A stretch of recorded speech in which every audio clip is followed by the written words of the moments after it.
ಕೇರಳದ ವಯನಾಡ್ನಲ್ಲಿ ಸಾವನ್ನ ಗೆದ್ದು ಬಂದಂತಹ ಕನ್ನಡಿಗರು ತಮ್ಮ ಅನುಭವವನ್ನ ಹೇಳ್ತಾ ಇರೋದು ಕೇಳಿಸ್ಕೊಳ್ತಾ ಇದ್ರೆ ಎಂತಹ ರೋಚಕ ಸನ್ನಿವೇಶ ಹಾಗೂ ಎಂತಹ ದೃಢ ಸಂಕಲ್ಪ ಅವರನ್ನ ಬದುಕಿಸಿಕೊಳ್ಳುವಂತೆ ಮಾಡ್ತು ಅನ್ನೋದ್ರ ಡೀಟೇಲ್ಸ್ ಇದು. ಚೂರ್ಮಲಾದಲ್ಲಿ 35 ವರ್ಷಗಳಿಂದ ಜಯಶ್ರೀ ದಂಪತಿ ವಾಸ ಇರ್ತಾರೆ.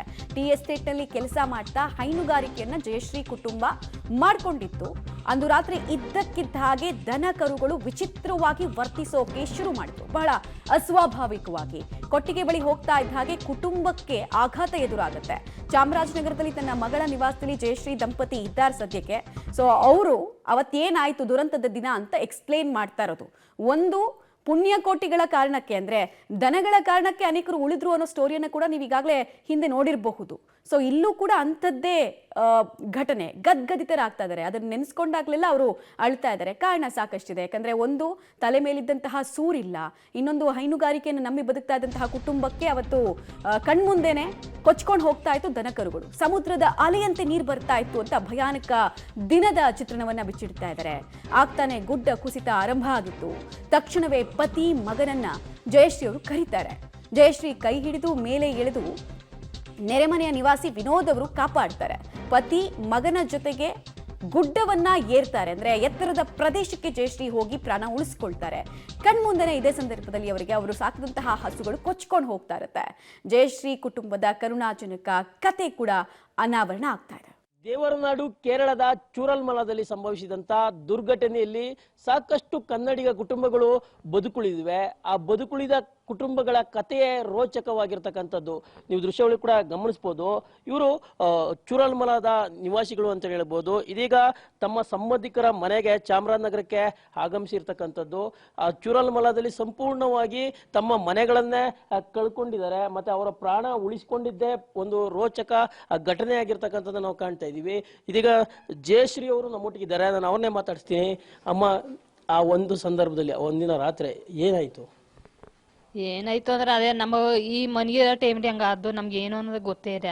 ಆಗ ನೀರು ಸತ್ ಕೇಳಿದ ತಕ್ಷಣ ನಮ್ಮ ಈ ಕೆಳಕ್ಕೆ ಇಳಿದು ಹೊಡೆದು ಹಸ್ಗಳು ಕರುಗಳೆಲ್ಲ ಇರೋದ್ರಿಂದ ತಿರ್ಗಾ ನಮ್ಮ ಹಸ್ಗಳು ಬಿಚ್ಚಿಬಿಡಮಲ್ಲ ಅವೆಲ್ಲ ಇದಾಗಿ ಅಂದ್ಬಿಟ್ಟು ಓಡೋ ಗಂಟೆ ನಮ್ಮ ಹೋಗಾಗ ಕೊಟ್ಕ ತುಂಬ್ಕೊಂಡಿದ್ದೆ. ನಾವು ಹೋಗಿ ಕೊಟ್ಕೊಳಗೆ ಹೋಗಿ 2 ಹಸ ಬಿಚ್ಚಾಕ 3 ಹಸ ಬಿಚ್ಚಾಕೋದ್ರಲ್ಲಿ ನೀರೇ ಬಂದು ಕತ್ಲಲ್ಲಿ ನಮ್ಮ ಮೇಲೆ ತುಂಬ್ಕೋದು. ನಮ್ಮ ಕೊಟ್ಕೊಳಗ ಅದು ಕೊಟ್ಕ ಮೇಲಿಂದ ನೀರು ತುಂಬ್ಕೋದು. ಆಗ ನನ್ನ ಮಗನು ನಮ್ಮ ಕೊಟ್ಕ ಅಡಿಯ ಒಳಗಿದ್ಮು. ಆಗ ನೀರು ತುಂಬ್ಕೊಂಡು ನಮ್ಮನ್ನ ಈಚೆಗೆ ಎಳಿತ ನೀರು ತುಂಬ್ಕೊಂಡಮ್ಮ. ಆಗ ಹಸ್ಗಳು ನುಂಬಿಡಿಲ್ಲ ಕರುಗಳು ನುಂಬಿಡಿ ನಾವು ಹೇಗೆ ತಪ್ಪಿಸ್ಕೊಂಡು ಹೆಂಗೆ ಬರೋದು ಅನ್ನೋದು ನಮಗೆ ಗೊತ್ತಿಲ್ದಾನೆ. ಆಗ ಮೇಲೆ ನನ್ನ ಅದ್ನಿ ಮಗ ಮೇಲೆ ನಿಂತಿದ್ದ. ಆಗ ನಮ್ಮ ಅದೇ ಒಂದು ಬೇರಿತ್ತು. ಆ ಬೇರು ಇಟ್ಕೊಂಡು ಮೇರ್ಕ್ ಹಿಂಗೆ ಕೈ ಕೊಡ್ತಲೆ. ಆಗ ಅಮ್ಮ ಇಟ್ಕೊಂಡು ಮೇರ್ ಕೇಳ್ಕೊಂಡ. ತಿರ್ಗ ನನ್ನ ಮಗ ಒಳಗೆ ಇದ್ದ. ಅವನು ಅದೇ ಥರ ಇತ್ತು. ಅವನು ಅದೇ ಥರ ಮೇರ್ಕತ್ತಿ. ಆಗ ಕೈ ಇಟ್ಕೊಂಡು ಮೇರ್ಕತ್ಕೊಂಡು ನಮ್ಮಿಬ್ರು ಓಡ್ ಬಂದು. ತಿರ್ಗಾ ನನ್ನ ಮಗ ಅವರೆಲ್ಲ ಅಲ್ಲೇ ಇದ್ರು. ಆಗ ನಮ್ಮ 4 ಜನ ತಪ್ಪಿಸ್ಕೊಂಡು ಓಡ್ ಬಂದು ಮೇರ್ಕ ಹತ್ತಿನ ಬರಗಂಟ ಹತ್ತಿನ ನೀರು ಬರ್ತಿತ್ತು.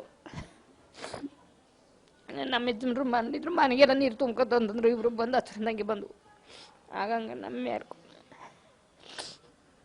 ಈಗ ನೀವು ಹಸು ಬಡ್ಕೊಂಡಿದ್ದಕ್ಕೆ ನೀವು ಎದ್ದು ಹೋಗಿ ನೋಡಿದ್ದು. ಹಸು ಬಡ್ಕೊಂಡಿಲ್ಲ ಅಂದ್ರೆ ನಿಮ್ಗೆ ಸೌಂಡ್ ಮಾಡಿಲ್ಲ ಅಂದ್ರೆ ನಿಮ್ಗೆ ಗೊತ್ತೇ ಆಗ್ತಿಲ್ಲ ನೀರು ಬರ್ತಿದೆ ಅಂತ. ಹಿಂಗ ನೀರು ಯಾವಾಗ್ಲೂ ವರ್ಷ ನಮ್ಮನ್ನ ನಿದ್ದೆ ಮಾಡೋದಿಲ್ಲ. ಮಳೆಗಾಲಕ್ಕ ಮಳೆ ನೀರು ತುಂಬ್ಕತ್ತ ಅಂದ್ಬಿಟ್ಟು ಯಾವಾಗ್ಲೂ ನಮ್ಮ ಬ್ಯಾಟ್ರಿ ತಗೊಂಡು ಕೈಲಿ ಇರ್ಕೊಂಡು ಇರ್ತೀವಿ. ನಿದ್ದೆ ಮಾಡೋದಿಲ್ಲ. ಆಗ ನಾವು 12 ಗಂಟೆ 1 ಗಂಟೆ ಹೋಗಿ ನೋಡ್ತಾನೆ ನೀರು ತುಂಬ್ಕಡೇನಿದೆ. ಆಗ ತಿರ್ಗಾ 1 ವರ್ಷ ಅಷ್ಟೇ ಒಂಚೂರು ನಿದ್ದೆ ಬಂತು. ಅವಾಗ ನಿದ್ದೆ ಮಾಡ್ತೀವಿ. ಆಗ ನೀರು ಆಗ ಬೇರೆಯವರು ಹಿಂಗೆ ಸೌಂಡ್ ಕೇಳುತ್ತಲ್ಲ. ಆಗ ನೀರು ತುಂಬ್ಕೊಂಡ್ಬೇಕು ಅಂತ ಹೋಗಿ ನೋಡೋಗ ಒಂದು ಸ್ವಲ್ಪ ತುಂಬ್ಕಡಿತು. ಆಗ ನೀವು ನೀರು ಜಾಸ್ತಿ ಆಯ್ತಲ್ಲ ಅಂದ್ಬಿಟ್ಟು ನಮ್ಗೆ ಕೆಳಕ್ಕೆ ಇಳಿದು ಓಡೋದು ಹಸ್ಕೊಳ್ ಬಿಡಕ್ಕೆ. ಹಂಗೆ ಹಸ್ಕೊಳ್ ಬಿಡ್ತಾನೆ ನೀರು ಅಥವಾ ಕತ್ತಲ್ಲಿ ಯಾವ ಕಡೆ ಬಂತು ಅನ್ನೋದು ನಮಗೆ ಗೊತ್ತಿಲ್ಲ. ಬಂದು ಎಲ್ಲ ಕೊಟ್ಕೊಳಕ್ಕೆ ತುಂಬ್ಕತ್ಲೆ ನಾಮೆಲ್ಲ ಕೊಟ್ಕೊಳಗ ನೀರಿನೊಳಗಾತು. ಹಂಗೆ ಹಸ್ಕೊಂಡು ಬಿಡ್ನಿದೆ ಏನು ಮಾಡಿಲ್ಲ. ನಾವು ಹೆಂಗೆ ತಪ್ಪಿಸ್ಕೊಂಡು ಮ್ಯಾಕತ್ಕೊಂಡು. ಈಗ ನಿಮ್ಮ ಕಣ್ಣಿದ್ರೆ ಹಸು ಬಿಚ್ಚಕ್ಕೆ ಹೋಗಿದೆ. ಹಸುಗಳೆಲ್ಲ ಬದುಕಿದವ ಅಥವಾ ಅವೆಲ್ಲ ಕೊಚ್ಚೋದ್ವಾ? ತಿರ್ಗಾ ಹತ್ತಾಗ ಹೋಗಿದೆ. ತಿರ್ಗಾ ನೀರು ಒತ್ತೋಯ್ತೋ ಇನ್ನು ಮಣ್ಣೊಳಕ್ಕೆ ಆದ್ವ ಅನ್ನೋದು ಗೊತ್ತಿಲ್ಲ. ನಮ್ಮ ಅವರಿಂದ ಜೀವನ ಮಾಡ್ಕೊಂಡು ಹಿಂಗೆ ಮಾಡ್ಕೋಯ್ತೀನಿ. ಈಗ ನಿಮ್ಮ ಜೀವನಕ್ಕೆ ಆಧಾರವಾಗಿದ್ದೆ ಹಸುಗಳು. ಮತ್ತೆ ನೀವು ಕೂಲಿಗಾಗಿ ಅಲ್ಲಿ ಹೋಗ್ತಿದ್ದು, ಕೂಲಿ ಕೂಡ ಮಾಡ್ತಿದ್ರಿ. ಈಗ ಹಸುಗಳೆಲ್ಲ ಹೋಗಿದೆ. ನಿಮ್ಮ ಮುಂದಿನ ಪರಿಸ್ಥಿತಿ ಬಗ್ಗೆ ಏನು ಹೇಳ್ತೀರಾ? ಹೇಳಿ. ನಮ್ಗೆ ಇದ್ದದೇ ಆ ದಿನಗಳು ಹೊಂಟೋದು. ನಮಗೆ ಜೀವನ ನಮಗೆ ಗೊತ್ತಿಲ್ಲ. ಈಗ ನಿಮ್ಮ ಕುಟುಂಬದವರು ಬೇರೆಯವರೆಲ್ಲ ಹೇಗಿದ್ದಾರ? ನನ್ನ ಮಗ ಒಬ್ಬ ಅಲ್ಲೇ ಮೇಪಡಿದ ಅವನ ಕ್ಯಾಂಪ್ಲಿ. ಆಗ ಇನ್ನೆನೆ ಸಹ ಇವರೆಲ್ಲ ನಮ್ಮ ಜನ ಮಂದಿ ನೋಡ್ಬೇಕು ಮಾಡ್ಬೇಕು ಅಂದ್ರೆ ನಮ್ಮ ತಾಯಿಗೂ ವಯಸ್ಸಾಗಲ್ಲ, ಅವ್ರಿಗೆ ಬರೋಕ್ಕಾಗಲ್ಲ. ಆಗ ಅವರು ಬಂದು ಒಂಚೂರು ಮುಖ ತೋರಿಸ್ಬಿಟ್ಟು ಹೋಗು ಅಂತ ಹೇಳ್ತಾರೆ. ಆಗ ನಮ್ಮ ಇಲ್ಲಿಗ ಹಂಗ ನಮ್ಮ ಬಂದು ಈಗ ಸಂಪೂರ್ಣವಾಗಿ ನಿಮ್ಮ ಮನೆ ಕೂಡ ಕೊಚ್ಚಿ ಹೋಗಿದೆ, ಏನೂ ಇಲ್ಲ. ಏನು ಎಷ್ಟು ಲಾಸ್ ಆಗಿದೆ ಅಮ್ಮ ನಿಮಗೆ? ಎಷ್ಟು ಅಂತ ನಮ್ಗೆ ಹೇಳೋಕ್ಕಾಗಲ್ಲ. ನೀವು ಒಂದು 10-15 ರೂಪಾಯಿ ಹೋದ ನನಗೆ ಅದು ಇದು ಮಾಡ್ಕೊಂಡು ನಮ್ಗೆ ಏನಂತ ನಮ್ಗೆ ಏನು ಎತ್ಕೊಳಕ ನಮ್ಗೆ ಇದಿಲ್ಲ. ನಾವು ಕೊಟ್ಟಾಗ ಹುಟ್ಟು ಬಟ್ಟಲ್ಲಿ ಓಡೋದು. ತಿರ್ಗಾ ನಮ್ಮ ಯಜಮಾನ್ರಿಗೆ ಬಂದು ನೀರು ತಟ್ಟತ್ಲೆ ನಮ್ಮ ಯಜಮಾನ್ರಿಗೂ ಗೊತ್ತದ. ಆಗ ಅವರು ಎದ್ದು ಅವರು ಓಡೋಣ ಮುಂಚೂರಿಂದ ಓಡೋಗ್ಬಿಟ್ರು. ಆ ಥರ ನಮ್ಮ ತವೆಸ್ಕೊಂಬಂದು ತಿರ್ಗಾ ಏನು ಹೋಗಿ ನಮ್ಮ ನೋಡಿದೆ ಅಲ್ಲಿ. ತಿರ್ಗಾ ಹಂಗೆ ರಾತ್ರಿಗೆ ನಮ್ಮ ಮೇಲ್ಕತ್ತು ಬಂದು ಹಂಗೆ ಬಂದು ಅಲ್ಲಿ ನಿಂತಿದ್ಮೇಲೆ 2ನೇ ಸರ್ವಿ ಅದೇ ಥರ ಕಸ್ಕೊಂಡು ಬಂದು ಇದಾಯ್ತು. ಏನಾಯ್ತು ಎತ್ತಾಯ್ತು ನಮ್ಗೊಂದು ಅರ್ಥನೇ ಆಯ್ತಿದೆ. ಇಷ್ಟು ಸರಿ ಹಂಗೆ ಆಗಿರ್ಲಿಲ್ಲ. ಸರಿ ಬೇರೆ ಒಂತಮ್ಮಂಗೆ ಆಗಿದ್ದು.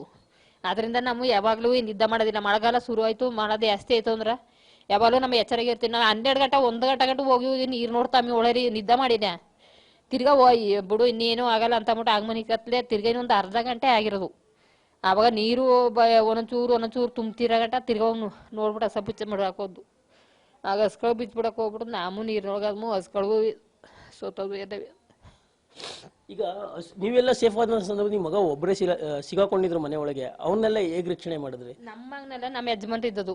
ಒಬ್ಬರು ನನ್ನ ಮಗ ಬೆಂಗಳೂರ್ಲವನೆ, ತಿರ್ಗಾ ಒಬ್ಳು ಇವ ನಮ್ಮ ತಾಯಿಗೂ ಹುಷಾರಿದ್ದಕ್ಕ ಅವ್ ಬಂದು ನೋಡಕ್ಕೆ ಬಂದಿದ್ದ. ನಮ್ಮೆಲ್ಲ ಅಲ್ಲೇ ಇರೋದು. ಆಗ ನಾವಿಬ್ಬರು ಅಲ್ಲಿದ್ದದು. ತಿರ್ಗಾ ನಮ್ಮ ನಾದ್ನಿ ಮಗ ಪಕ್ಕದ ಮನೇಲಿದ್ರು. ಆಗ ಅವರು ಓಡ್ಬಂದ್ರು ಕೊಟ್ಕದಿಂಕ. ಅವರು ಓಡ್ಬಂದು ಅವ್ರಿಗೆ ಒಂದು ಸ್ವಲ್ಪ ನೀರು ಹತ್ತಿರ್ನಿಲ್ಲ, ಸ್ವಲ್ಪ ಮೇಲಿದ್ರು. ಆಗ ನಮ್ಮದು ಒಂದು ಸ್ವಲ್ಪ ಹಳ್ಳ ಕೊಟ್ಟಿಗೆ ಇರೋದು. ಅದರಿಂದ ನಮ್ಮ ಕೊಟ್ಟಿಗೆ ಹೋಯ್ತಲೆ ನೀರು ಇತ್ತಿಂದ ಎಲ್ಲನೂ ಒತ್ಕೊಬತ್ತಾರ. ಆಗ ನೀರು ಬಂದು ನಮ್ಮ ಮೇಲೆಲ್ಲ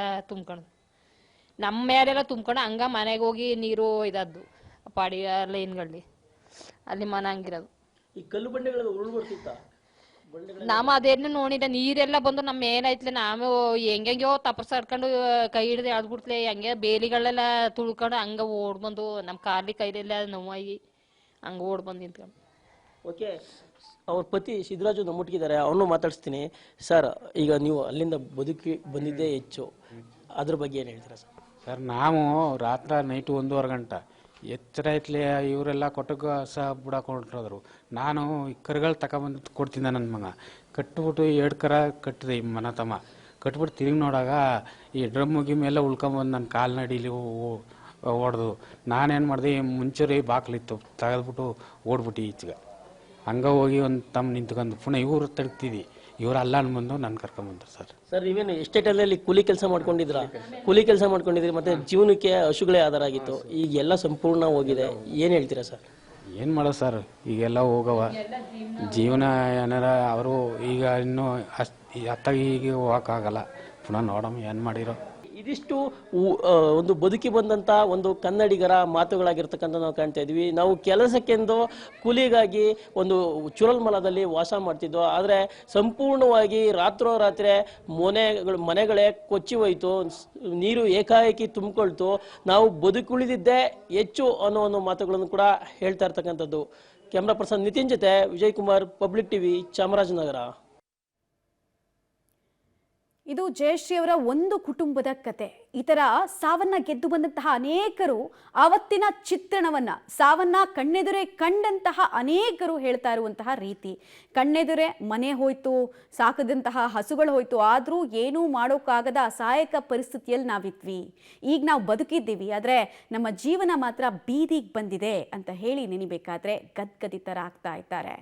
ಉಳಿದ್ವಿ, ಅವತ್ತು ಅದೃಷ್ಟ ಚೆನ್ನಾಗಿತ್ತು, ಸ್ವಲ್ಪ ಅದು ಕೂಡ ಹಸುಗಳ ಕಾರಣಕ್ಕೋಸ್ಕರನೇ ಉಳಿದ್ವಿ ನಾವು. ಆದರೆ ಆ ಹಸುಗಳನ್ನು ರಕ್ಷಣೆ ಮಾಡೋದಕ್ಕೆ ಸಾಧ್ಯ ಆಗಲಿಲ್ಲ ನಮಗೆ ಅಂತ ಹೇಳ್ತಾ ಇದ್ರು.